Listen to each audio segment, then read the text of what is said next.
ஏன்னா என் வீட்டில் என் பிள்ளை நல்லா தெரியும், டேடி வந்து எந்த காணிக்கை அப்பாவுக்கு வந்தாலும் டேடி வந்து காட்ஸ் மணின்னு ஒன்று பிரித்து வைப்பாங்க அப்படின்னு தெரியும்.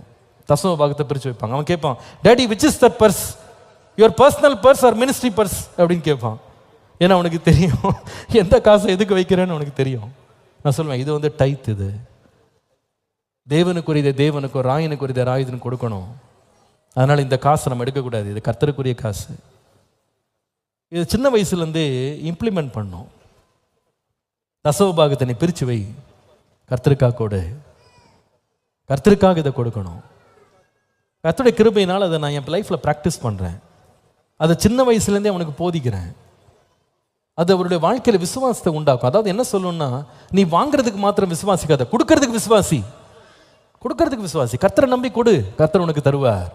அல்லேலூயா. எல்லாத்துலேயும் தசம பாகம் கொடு அப்படின்னு நம்ம போதிக்கிறோம். அதை நம்மளோட வாழ்க்கையில் நடைமுறைப்படுத்துகிறோம். ஒரு முறை நான் சொன்ன ஞாபகம் இல்லை, ஒரு அமெரிக்கன் மிஷினரி இங்கே ஒரு முறை அவங்க இங்கே ஊழியம் செய்யறதுக்கு வந்திருந்தாங்க. ஒரு சின்ன பிள்ளை ஒன்று, இந்த கிறிஸ்டின் ஒரு பிள்ளை இருந்தா, அவளுக்கு ஒரு 5 வயசு இருக்கும், சின்ன பிள்ளை. அவள் அமெரிக்காவிலேருந்து அவங்க பெற்றோரோட வந்திருந்தா, ஒரு அமெரிக்கன் வெள்ளைக்கார பிள்ளை வந்திருந்தா. அப்போ நாங்கள் சின்ன பிள்ளைங்க, எனக்கு ஒரு 8th ஸ்டாண்டர்ட் இருப்பேன், 7th 6th அப்படி இருக்கும்.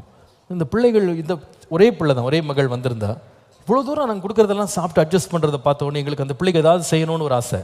அப்போ எங்களுக்கு என்ன பொருள் அவளுக்கு விரும்புவான்னு எங்களுக்கு தெரியாது. அப்போ நாங்கள் பிள்ளைங்கள்லாம் நாங்கள் வச்சுருந்த பாக்கெட் மணி எல்லாம் சேர்த்து அவங்க கிளம்புற அன்னைக்கு அப்பா வந்து அந்த மிஷினரிகளுக்கு வந்து காணிக்க கொடுத்தாங்க. நாங்கள் என்ன பண்ணோம்னா பிள்ளைங்களாம் சேர்ந்து எங்களுக்கு இருந்த காசெல்லாம் ஒரு கவரில் போட்டு அந்த பிள்ளைக்கு நாங்கள் கொடுத்தோம். நீ வச்சுக்கோ, உனக்கு ஏதாவது வாங்கிக்கோ அப்படின்னு.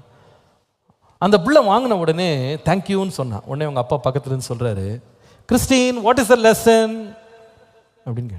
என்ன பாடம்னு கேட்டார். உடனே சொல்கிறா, 5 வயசு பிள்ளை சொல்கிறா, give tithe to God in all your income. உன் எல்லா வருமானத்திலும் தசம பாகத்தை கர்த்தருக்கு கொடு. யாரு? 5 வயசு பிள்ளைக்கு இந்த மிஷினரி அமெரிக்கன் சொல்றாரு. அந்த பொண்ணு சொல்றா, கர்த்தருக்கு தசம பாகம் கொடு. உடனே சொல்றா, yes daddy, I will give the tithe to the Lord. கர்த்தருக்கு இந்த எனக்கு கொடுத்த கிஃப்டில் நான் தசம பாகம் கொடுப்பேன். எங்களுக்கு பார்த்து அப்படியே அசந்துட்டோம். நாங்கள் எப்படி போதிச்சிருக்காங்க பாருங்க.